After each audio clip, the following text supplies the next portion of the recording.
రైతు భరోసా అంటే ఎంత ఎకరానికి 6,000 ఒకసారి అంటే 2 సార్లు కలిపి 12,000. దాంట్లో కూడా కొంచెం డుంకి కొట్టినాం. ఎట్లా అంటే 7,500 ఇస్తామని చెప్పినాం, అవునా? కానీ ఇక చేస్తే మీకు ఏం చెప్పాలి, ఉన్నట్టు చెప్పిన రాష్ట్ర ఆర్థిక పరిస్థితి బాగలేకపోవడం వల్ల రైతు బంధు మీకు తెలుసు, రైతు భరోసా పేరు మార్చింది. రైతు భరోసా కూడా గవర్నమెంట్ రాగానే ఎమ్మటే ఇచ్చిందా? ఎంత ఇచ్చారు? 5,000 నాకు ఇచ్చినప్పుడు మన కాంగ్రెస్ వచ్చిన ఇచ్చిండ్రు. మధ్యలో మాత్రం ఒకసారి డుంకి కొట్టింది. ఒకటే తిరుగుతారు జనం, ఊళ్ళో పోతే ఒకటే తిరుగుతున్నారు. కేసీఆర్ బాగుండేది ఇస్తారు కాంగ్రెస్ ఉందని అన్నారా? కానీ కేసీఆర్ బాగుండే రైతు బంధు ఇవ్వలేదు అన్నారు. కానీ ఎందుకంటే అక్కడ పోతే గ్రామ సభలలో ఎక్కడ పెద్ద లొల్లి అవుతుందంట. ఎందుకు లొల్లి అవుతుంది అర్థమయ్యేటట్టు ప్రజలకు చెప్పాలి. ప్రభుత్వ ఆలోచన ఎంతసేపు పేదవాళ్లకు సంక్షేమ పథకాలు అందాలన్నదే ఈ కాంగ్రెస్ పార్టీ ప్రభుత్వ లక్ష్యం, మా లక్ష్యం. 53 మందికి స్థలం ఉన్న పేదలకు ఇల్లు కట్టివ్వాలని చెప్పి 53 మందికి మసీదుగూడెంలో ఈరోజు లిస్టు తయారు చేయడం జరిగింది. మరి నేను ఆర్డీఓ గారు మరి రాత్రి మరి ఈ లిస్టు తయారు చేసిండ్రు. మసీదు కూడా నేను సాయంత్రమే చెప్పినాం, ఏదో ఒక ఊర్లో మొదలు పెట్టాలని ప్రభుత్వం నుంచి ఆదేశాలు వచ్చినాయి. నేను అడిగిన చౌటుపల్లి మండలం ఏ ఊరు అంటే మసీదు కూడా మా చుట్టాలు ఉండరు పెట్టమని చెప్పినాను. ఉన్నారా లేదా? భూపాలరెడ్డి మా చుట్టాలే అవుతాడు.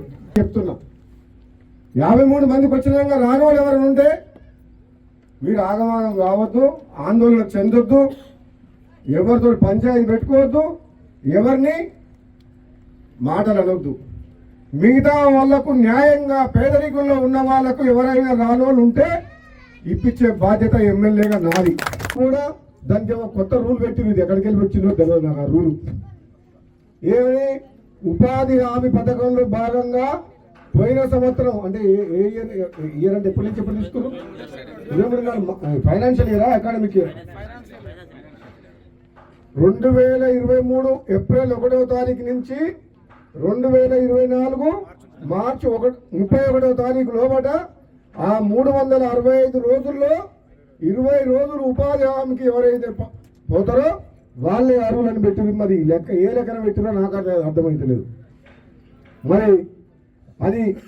మరి అందులో అందరూ కవర్ అయిందా లేదా మీరు చూసుకోవాలి. ఇక లెక్క మీరు ఏ లెక్క చేస్తారో, ఏం రూల్ పెడతారో అధికారులు మాకు తెలియదు. కానీ గుంట భూమి లేని పేదోళ్లకు మాత్రం ప్రతి మహిళకు అండగా ఉండాల్సిన బాధ్యత ఈ ప్రభుత్వం మీద ఉంది. కాబట్టి ఎవరు కూడా మహిళలు, కూలీ బయటోళ్ళు, పేదోళ్ళు వాళ్ళకు మాత్రం రావాలి. భార్య భర్త ఉన్నారు ఒక కుటుంబం, రేపు కొడుకు పెళ్ళి అయితే కొడుకు కోడలు ఒక కుటుంబం, అత్త మామ ఒక కుటుంబం, నేను నా భార్య ఒక కుటుంబం. నా భార్య మీద గుంట భూమి లేదు, నా మీద గుంట భూమి లేదు.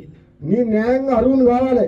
నా కొడుకు పేరు మీద భూమి ఉంటే నా కొడుకు అన్నం పెట్టను, నాకు నా బిడ్డ పేరు మీద ఉండొచ్చు, మా నాయన పేరు మీద ఉండొచ్చు 2 ఎకరాలు, నా పేరు మీద ఏం లేకుండొచ్చు. కాబట్టి ఇది చుట్టాలకు, తల్లిదండ్రులకు, కొడుకు కోడలకు, అత్తమామల పేర్లు ఉంటే మేము పెట్టమంటే కుదరదు. ఇది నేను ప్రభుత్వంతో మాట్లాడతా, ముఖ్యమంత్రి గారితో తప్పకుండా ఈ విషయం చర్చిస్తా. ఏది ఏమైనా భార్య భర్తలు అనేదే ఒక కుటుంబం. భార్య మీద ఒక గుంట భూమి లేకున్నా, భర్త మీద లేకున్నా, వీళ్ళిద్దరిలో ఎవరి పేరు మీద భూమి లేకున్నా ఆ మహిళకు, ఆ ఇంటి మహిళకు అర్హురాలుగా ఉండాలనేది నా అభిప్రాయం. మీరు మాట్లాడిన తర్వాత నాకు అర్థమైంది. తప్పకుండా ఈ విషయాన్ని కూడా మీ అందరికీ హామీ ఇస్తున్నా. ఆర్డీఓ గారు చదివిన లిస్టులో ఎంతమంది? 21 మంది మసీదు కూడా ఉన్నారు. నాకు తెలిసినంత వరకు ఇంకొంచెం మంది వస్తారు. మరి 20 రోజులే పనిచేయాలి అంటున్నారు. 19 రోజులు పనిచేసిన రారా? ఎందుకు రారు? ఏం రూల్ అది? వాళ్ళకు గుంట భూమి లేదు, పని చేయలే, అప్పుడు దవాఖాన ఉంది, హాస్పిటల్ పని చేయలే, లేకపోతే ఆ సంవత్సరం ఎక్కడికో పోయింది, ఎక్కడో బతకనికి పోయింది, వచ్చి మన ఊళ్ళోకి వచ్చింది, నీకు నేను ఇంద్రం నీకు ఇయ్యమంటే ఊకుంటారు వాళ్ళు. అనే జీవితాంతం వాళ్ళకి రాదా రైతు భరోసా? అది తప్పు. ఏమైనా కొన్ని సడలింపులు ప్రభుత్వం కూడా నిజంగా వాళ్ళకు అర్హులై ఉండి పేదవాళ్ళై ఉండి వాళ్ళకు భూమి లేదంటే కొన్ని సడలింపులు చేసి ఇవ్వాల్సిన బాధ్యత ఈ ప్రభుత్వం మీద ఉంది. కాబట్టి తప్పకుండా నేను ముఖ్యమంత్రి గారితో సంబంధిత మంత్రి గారితో మాట్లాడి వాళ్ళకు కూడా ఇవాళ రానోళ్ళు కూడా ఎవరు భయపడొద్దు. రానోళ్ళు ఎవరైనా పేదలు ఉంటే మహిళలు మాకు రాకపోయే సంవత్సరానికి 12,000 అని చెప్పి మీరు ఎవరు భయపడొద్దు. మీ అందరి తరఫున ఒక గొంతు, ఈ గొంతున్న చాలు. ఇందిరమ్మ భరోసా, ఆత్మీయ భరోసా ఎన్నికలప్పుడు చెప్పినాం. నిరుపేద కుటుంబాలు, రెక్కాడితే డొక్కాడిన కుటుంబాలు, ఆస్తులు అంతస్తులు భూములు లేని వాళ్ళు ఎంతో మంది ఉన్నారు. అటువంటి వాళ్ళకు కూడా మరి భూములు ఉన్న వాళ్ళకు రైతు భరోసా, రైతు బంధిస్తున్నాం. కానీ అటువంటి పేదలకు కూడా ఆదుకోవాలనే లక్ష్యంతో ఎన్నికల సందర్భంగా ఇచ్చిన హామీలో భాగంగా రైతు ఆత్మీయ భరోసా అంటే ఇందిరమ్మ ఆత్మీయ భరోసా అంటే మహిళలకు ఒక్కొక్కరికి సంవత్సరానికి 12,000. మరి అది మళ్ళీ అదే రుణమాఫీ కాలేదు మాత్రం నాకు రుణమాఫీ కాలే, కేసీఆర్ బాగుండే, రైతు బంద్ వేయలేదు, నాకు రుణమాఫీ కాలేదు అంటున్నారు.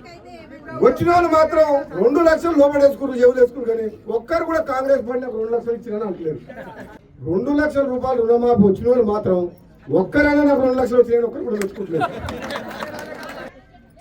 రైతులకు మాట ఇచ్చినాం, మహిళలకు మాట ఇచ్చినాం, పేదలకు మాట ఇచ్చినాం. ఎట్టి పరిస్థితుల్లో ఎన్ని అప్పులు చేసైనా సరే మాట నిలబెట్టుకోవాలని చెప్పి అంటున్నాం. అంటే మీ ఊరికే వచ్చిన మునుగోడులో 159